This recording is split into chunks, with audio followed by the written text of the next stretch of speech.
വിശദീകരിക്കുന്നില്ല, കഴിഞ്ഞ ക്ലാസ്സിൽ വിശദീകരിച്ചതാണ്. എങ്കിലും ഒന്ന് ഓർമ്മപ്പെടുത്തുകയാ. മൂന്നാമതായിട്ട് അവന് കിട്ടുന്ന ഭാഗ്യമെന്താ?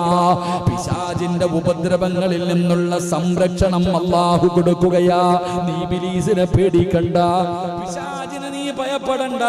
നീയും നിന്റെ കുടുംബവും എന്തിനാടാ ഇബ്ലീസിനെ ഭയപ്പെടുന്നത്? അല്ലാഹു തന്നെ ഇബ്ലീസിനോട് പറഞ്ഞില്ലേ? അല്ലാഹുവിനോട് ഇബ്ലീസ് പറഞ്ഞു, ഈ ആദം കാരണമാണ് എന്നെ സ്വർഗ്ഗത്തിൽ നിന്ന് പുറത്താക്കിയത്. അതുകൊണ്ട് ആദമിന്റെ സർവ്വ മക്കളെയും ഞാൻ പിഴപ്പിക്കും തമ്പുരാനെ. എല്ലാവരും നിന്നോട് നന്ദികേട് കാണിക്കുന്നവരാക്കും. എങ്ങനെയും ഞാൻ അവരെ പിഴപ്പിക്കും, എങ്ങനെയും ഞാൻ അവരെ ചതിക്കും. ആ സമയത്ത് അല്ലാഹു പറഞ്ഞു, എടാ ശപിക്കപ്പെട്ടവനെ, എല്ലാവരെയും പിഴപ്പിക്കാൻ നിനക്ക് പറ്റൂല. എനിക്ക് ചില വിശിഷ്ട അതിഥികളുണ്ട്, എനിക്ക് ചില പ്രത്യേകമായിട്ടുള്ള ആൾക്കാരുണ്ട്. നീ അവരുടെ മുന്നിൽ തോക്കുമടാ, നീ അവരുടെ മുന്നിൽ പരാജയപ്പെടുമടാ. അവരാരെന്നറിയോ? അല്ലാഹു VIP ആയിട്ട് എടുത്തു പറഞ്ഞ വിഭാഗമാരാ. അല്ലാഹുവിന്റെ റസൂൽ എവിടെന്ന് പറയുകയാണ്, പടച്ച റബ്ബിൽ പരമേൽപ്പിക്കുന്ന മനുഷ്യ, നീ ഇബ്ലീസിനെ ഭയപ്പെടണ്ട, അവൻ നിന്നെ ഭയപ്പെടും മോനെ. മഹാനായ സയ്യിദുനാ ഉമർ ഇബ്നുൽ ഖത്താബ് റളിയല്ലാഹു തആല അൻഹു നടന്നു വരുന്ന വഴിയിലൂടെ പോലും സാക്ഷാൽ ഇബ്ലീസ് വരില്ലായിരുന്നു. കാരണം അത്രയ്ക്കു പേടിയാ. ഉമറിനെ ഭയപ്പെട്ടത് ഇബ്ലീസായിരുന്നു എന്ന ചരിത്രം പറയുമ്പോ അല്ലാഹുവിന്റെ റസൂൽ എവിടെന്ന് പറയുകയാണ്, തവക്കൽതു അലല്ലാഹ് പറയുന്നവന് കിട്ടുന്ന മൂന്നാമത്തെ പ്രതിഫലം, പിശാചിന്റെ ഉപദ്രവം നിനക്ക് ഏൽക്കൂല. നീ ഭയപ്പെടണ്ട, അവന്റെ ഒരു പരിപാടിയും നടക്കൂല. നീ രക്ഷപ്പെടുമെന്ന് ആദരവായ പ്രവാചകന് നബി മുഹമ്മദ് മുസ്തഫ സ്വല്ലല്ലാഹു അലൈഹി വസല്ലമ തങ്ങൾ പറയുമ്പോൾ നാലാമത്തെ കാര്യമെന്താ? നാലാമത്തെ കാര്യമെന്താ?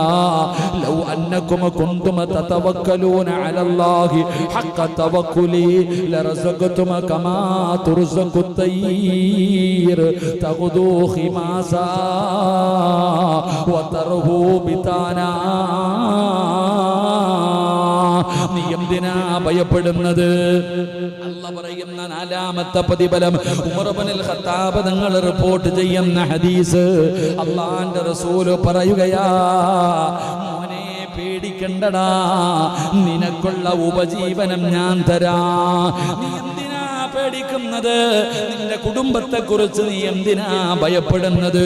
ഉസ്താദേ, കൊറോണ വന്നു, ഗൾഫിൽ കച്ചവടമില്ല, പോകാൻ പറ്റുന്നില്ല, വരാൻ പറ്റുന്നില്ല, കട തുറക്കാൻ പറ്റുന്നില്ല, കട തുറന്നാലും കച്ചവടമില്ല, ജനങ്ങളെ കടയിലേക്ക് വരുന്നില്ല, സാമ്പത്തികമായ ഞെരുക്കമാ.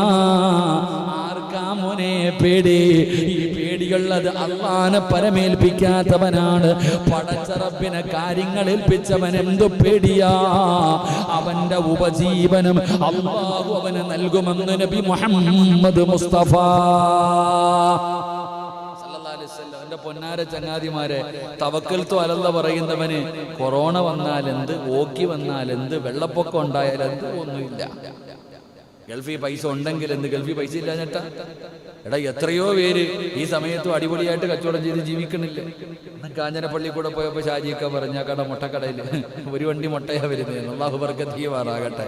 ആരായ എന്താ पहली बार शेयर खरीदते हैं तो डर तो लगता ही है. मुझे याद है जब मैं 11th स्टैंडर्ड में था, अपने നിങ്ങൾ പറയുന്ന ഫ്രൂട്ട്സ് കടക്കാരൊക്കെ ഇരിക്കുന്ന ബേക്കറിക്കാരൊക്കെ ബുദ്ധിമുട്ട് ഈ പായിപ്പാടിറങ്ങി ചോദിക്കുക. ബുദ്ധിമുട്ടുള്ള നിങ്ങൾക്ക് ആ ബുദ്ധിമുട്ടില്ലാത്ത എത്രയോ പേരുണ്ട്. എന്റെ പ്രിയപ്പെട്ട സഹോദരങ്ങളെ, അല്ലാഹ് പറയുകയാ, ഇപ്പൊ കടലിൽ പോയി മീൻ പിടിക്കാൻ പറ്റൂല എന്നാ പറയണേ. എന്നാലും രാവിലെ പറവ പോയിട്ട് വയറ് നിറച്ച് തിന്നിട്ട് മക്കൾക്കുള്ളതും കൊണ്ട് തിരിച്ചു വരുന്നില്ലേ? വീടുകളിന്റെ മുറ്റത്ത് വരുന്ന കാക്കയെ നമ്മൾ ആട്ടി ഓടിക്കും, കൊടുക്കൂല, കൊത്തിക്കൊണ്ടുപോകും, ഓടുക ഇല്ലേ? എന്നാൽ കടലിങ്ങനെ തിരമാലകൾ വരുന്നു, കടൽക്കരയിൽ പോയി നിന്ന അങ്ങോട്ട് പറക്കുന്നതാണ്. ഇവിടെ അറബിക്കടലിനക്കരെ, കടലിനക്കരെ അറബി നാടെന്നല്ലേ പറയുന്നത്. എന്താ അറബി നാട്ടിലേക്ക് പോകുന്നത്? നമ്മൾ മനസ്സിലാക്കേണ്ടത്, ഈ പറവകളൊക്കെ അങ്ങോട്ട് പറക്കുന്നല്ലോ. എന്നാലോചിക്കുക, ഇത് എങ്ങോട്ട് പോകുന്ന? നേരെ ഗൾഫിൽ പോണെയാണോ? പറമനുഷ്യന്മാരെ, കടലിനക്കളെ ഗൾഫ് എന്നല്ലേ പറയണേ. പണ്ടാരോ പറഞ്ഞതുപോലെ ഒരു പുഴയ്ക്കപ്പുറത്താ ഗൾഫ് എന്ന്. ശരി തന്നെ, പുഴയ്ക്ക് തന്നെ കടലിനക്കരയാ ഗൾഫ് എന്ന് പറഞ്ഞാൽ ഈ കിളികൾ അങ്ങോട്ട് പറക്കുമ്പോൾ നമ്മൾ ചിന്തിക്കുന്നത് എവിടെ പോകണമെന്ന്. അത് പോയിട്ട് വയറ് നിറച്ച് ഭക്ഷണം കഴിച്ചിട്ട് അതിൻ്റെ മക്കൾക്കുള്ളതുമായിട്ട് തിരിച്ചു വരിക എല്ലാ ദിവസവും. അല്ല എടുക്കണില്ലേ? എന്റെ പ്രിയപ്പെട്ട സഹോദരങ്ങളെ, അല്ല പറയുകയാ, അവന്റെ ഉപജീവനം ഞാൻ കൊടുക്കും, പേടിക്കണ്ട. അള്ളാഹു നമുക്ക് ഈമാൻ നൽകുമാറാകട്ടെ. അല്ല ഈമാൻ നൽകുമാറാകട്ടെ. ഉറക്കപ്പുറം അള്ളാഹു ഈമാൻ നൽകുമാറാകട്ടെ. 5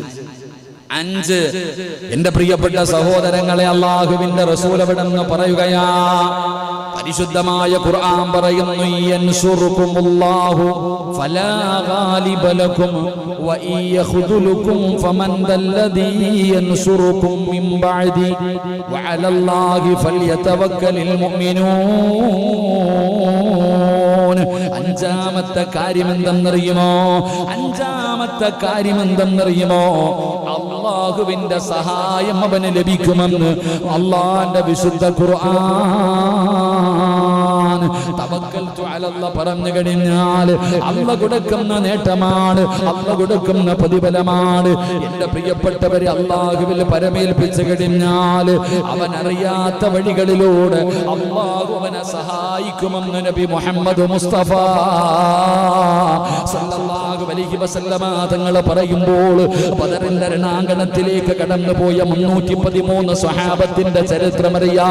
ഒടിഞ്ഞ വാള്, അല്ലാഹുവേ, പൊട്ടിയ പരിച, ഒട്ടിയ വയറ്, കീറിപ്പറഞ്ഞ വസ്ത്രം, അല്ലാഹുവേ, 313 സ്വഹാബത്ത് ആയിരക്കണക്കിന് വരുന്ന സർവ്വ ആയുധങ്ങളുമായി കടന്നു വരുന്ന ശത്രുക്കളുടെ നടുവിലേക്ക് കടന്നുപോയത് എന്ത് പറഞ്ഞിട്ടാ?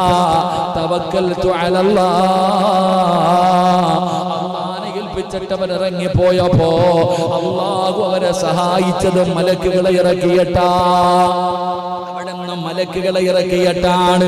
എന്റെ പ്രിയപ്പെട്ടവരെ, അല്ലാഹുവിന്റെ റസൂൽ സല്ലല്ലാഹു അലൈഹി വസല്ലമ തങ്ങൾ പറയുകയാ, നാളെ വെള്ളിയാഴ്ചയല്ലേ, സൂറത്തുൽ കഹ്ഫിന്റെ മഗ്രിബ് കഴിഞ്ഞത് മുതൽ ഓതണമല്ലോ.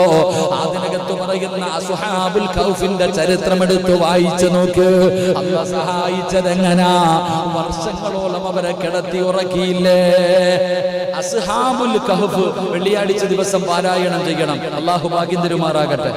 അല്ലാഹു ഭാഗ്യം തരുമാറാകട്ടെ. ഓതിയ കിട്ടുന്ന പ്രതിഫലം എന്താ?